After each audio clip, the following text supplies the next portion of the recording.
Well, welcome back to Patch Panel Paradise and TNT Creations. I'm Todd, and this is Locally Hated, as you've seen before.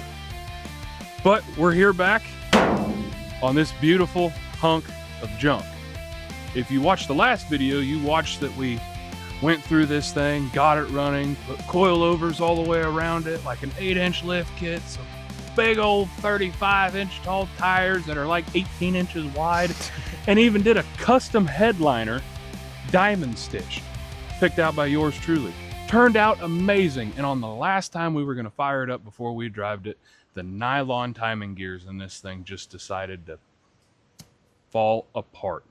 Bending valves, push rods, all sorts of great stuff. And after that, we decided to park her out here and then work on the green Bronco. And then you watched that, and it went horribly. So then we decided to work on a T-Bird. It turned out pretty decent. So we've got some gumption back to us. So now we're going to load this pile of, I about said it, junk on the trailer and get it back home. So hopefully we can make things right. Okay, we got the Wagoneer in the garage. We are going to waste no time tearing into this whole roll. Wow, that doesn't look good. Oh, it's about all stoked up. If you watched the last video of the Wagoneer, you know that we had to take this passenger side valve cover off like 7 different times because we found some bent valves and this and that and all that kind of stuff. So that is where we are going to first.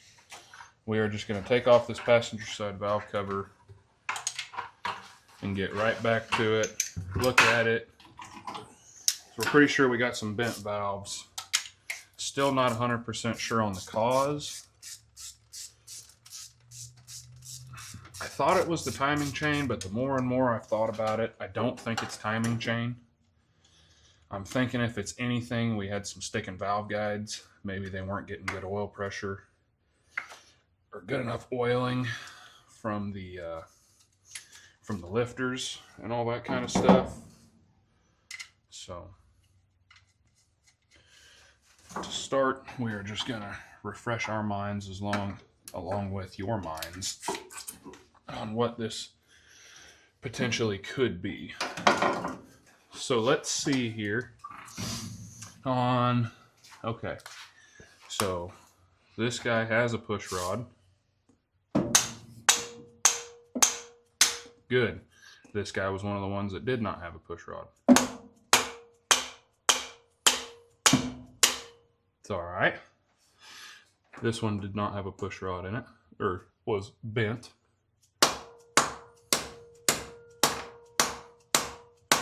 Is it going down? Yep. Does it? It slowly comes back up. Okay, let's try this guy. Good. This guy. I think that was the one that was terrible. If it don't help, I can't swing a hammer at any of these. Okay, so now here is the question, and the reason why we went through this trouble to get to this point. Do we do like we did on the T-Bird? Spray the piss out of these things And see if it helps. Probably take a valve spring off to where the valve is just there. To get an eye on just the valve guide to see if a valve guide pushed up. Oh no, just beat on them and see if they do anything. Well, I don't have much beating room. If we're gonna just beat on them and see if we can get them to come back around, as much as I hate to say this, we need to take off this intake and we need to look at our lifters, because valve guides get sticky because they don't get enough oils. And we know we have 60 pounds of oil pressure in this SOB.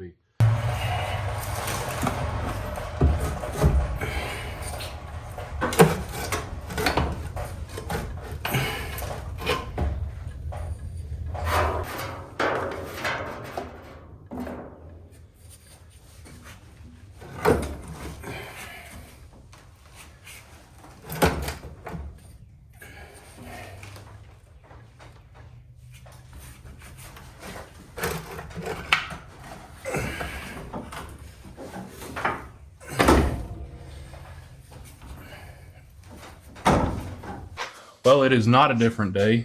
My son just threw up on me. And I just got back.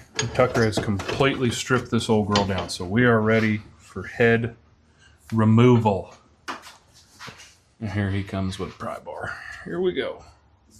Let's see how bad these old girls want to come out. Probably not very bad.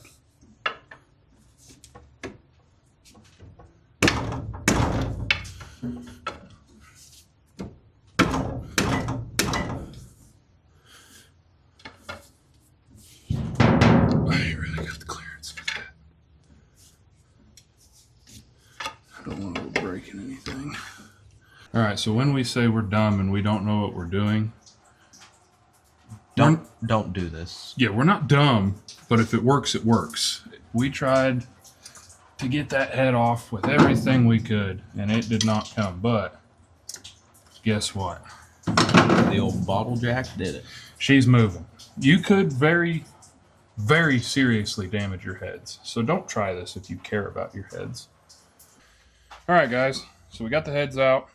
We went on ahead and pulled some lifters, and we turned the heads over real quick. We don't think we have any sort of bent valves or anything like that, but we may have diagnosed our issue. So these are two lifters that were taken out of the Wagoneer there. This one we took apart, we cleaned, and we put back together. This one I did nothing to. I strictly pulled it out. This one came from one of our bent push rods. This came from a push rod that hadn't bent yet. So everyone knows that lifters pumped up and lifters do the whole 9 yards. Well, this lifter, as you can see in there, we filled full of oil. We'll get this little hole lined up so that way you can see. I actually can probably do this one with my finger, wherever that hole is. I don't know. But anyway, oh, there's the hole. But as this lifter compresses, oil gets pushed out. As you guys can see there, we got oil that gets pushed out. That's how a lifter should work. Everything should work properly. By looking at the inside of that, when we took this lifter apart, it was filled to the brim with carbon on the inside. This one was. So now this one, I'm going to take my hand, put as much pressure down on it as I can. It doesn't do anything. We're even going to grab an old mollywop here, which you should never have to do.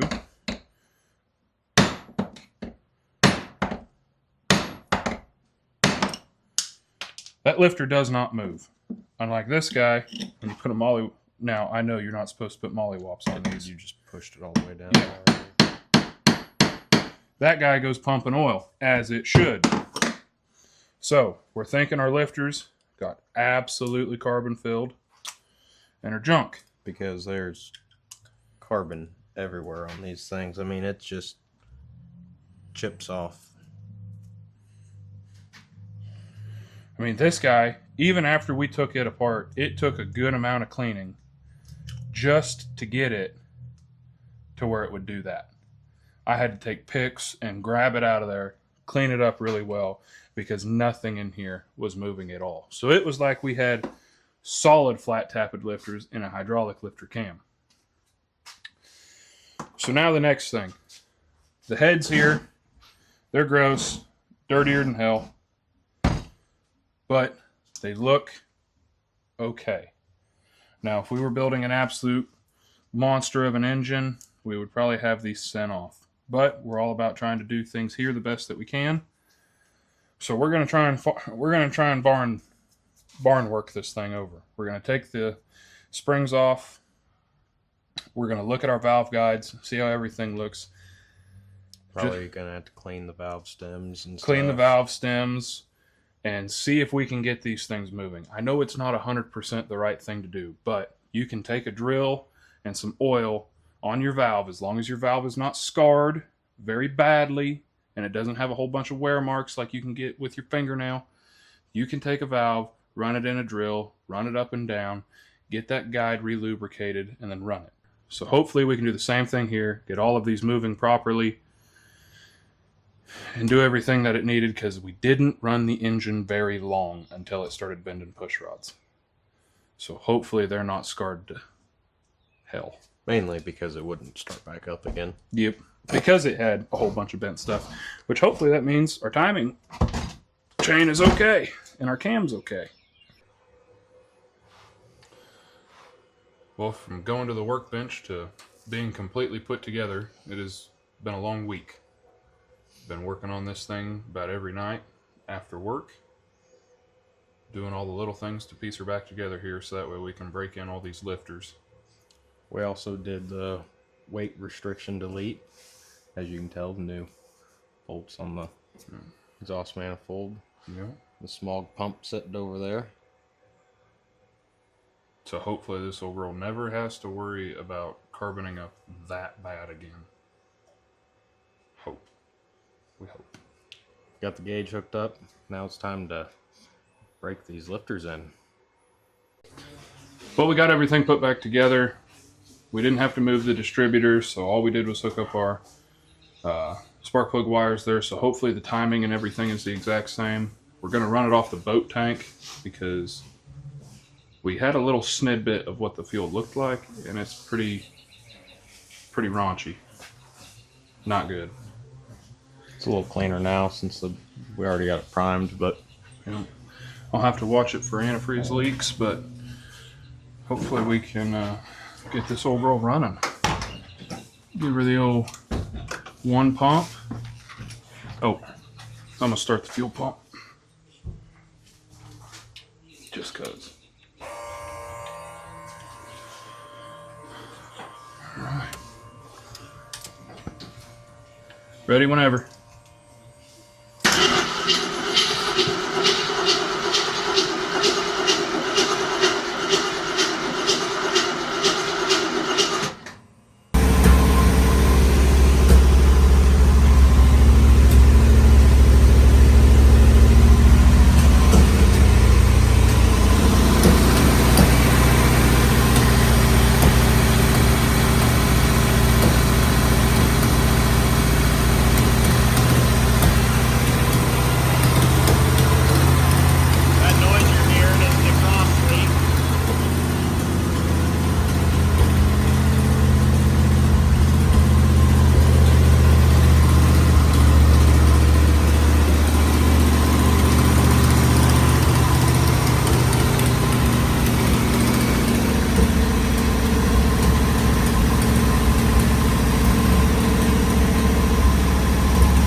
hey Todd, I think we sprung a leak.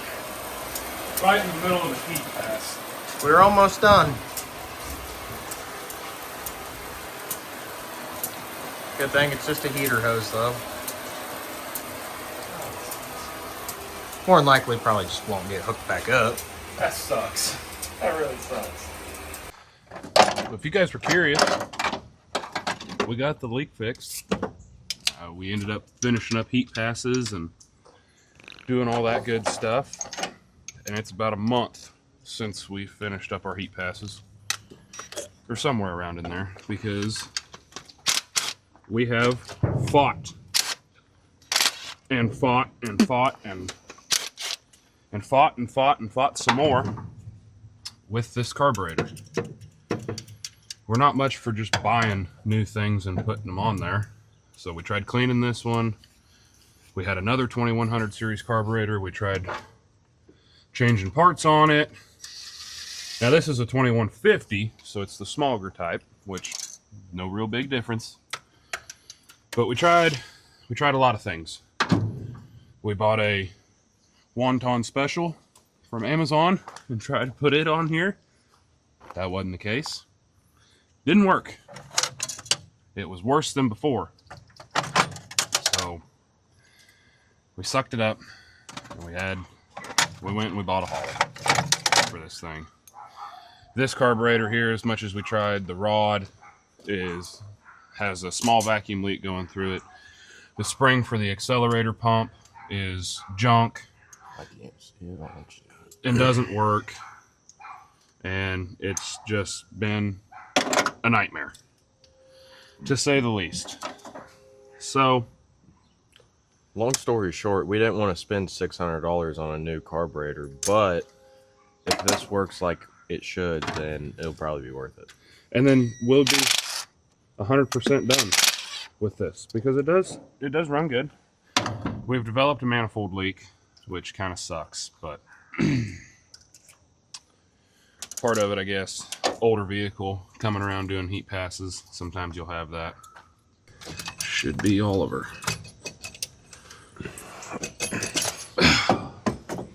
There she goes. Oh, and we tried charging the AC system in this thing while you guys were sleeping. Compressor works. Compressor does work, but yet again, two dummies over here. You know, we hooked up our gauges and everything, and you know, on your yellow line where your can goes, the fitting will screw right onto the top of the can. Well, if you don't have anything to puncture the can, it won't go into the system. You can shake it all day long, and it won't go in. It won't go in. So we need something to puncture the top of a can, then we can, you know. We need the fitting that has the needle in it. Yeah. Don't ask us how long we sat there and tried to put Freon in this thing without having that fitting. Well, like we said, folks, sometimes it's worth trying to rebuild it. Sometimes it's worth just putting on new. This 500 CFM Holly now, she runs great.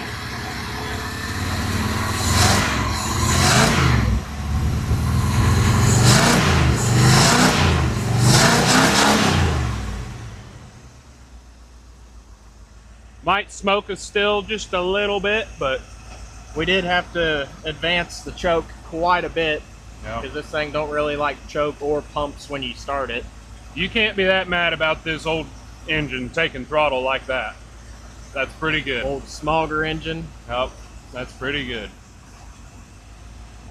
Well, that's going to do it for us, fellas, and everyone at home. We have spent months tinkering on this Wagoneer, nights, sleepless nights, doing everything that we can to get this AMC 360 running, and it is running as good as it is going to get. We are going to enjoy this thing for a little while, tootle it around town. I don't know. Get it posted for sale. Get it posted for sale. You might see it in another upcoming episode of maybe us doing something else, or it might just be getting sent down the road. If you're interested, be sure to email us at tntcreations@gmail.com. TNTcreations79 79 at gmail.com. But besides that, we'll catch you guys on the next one.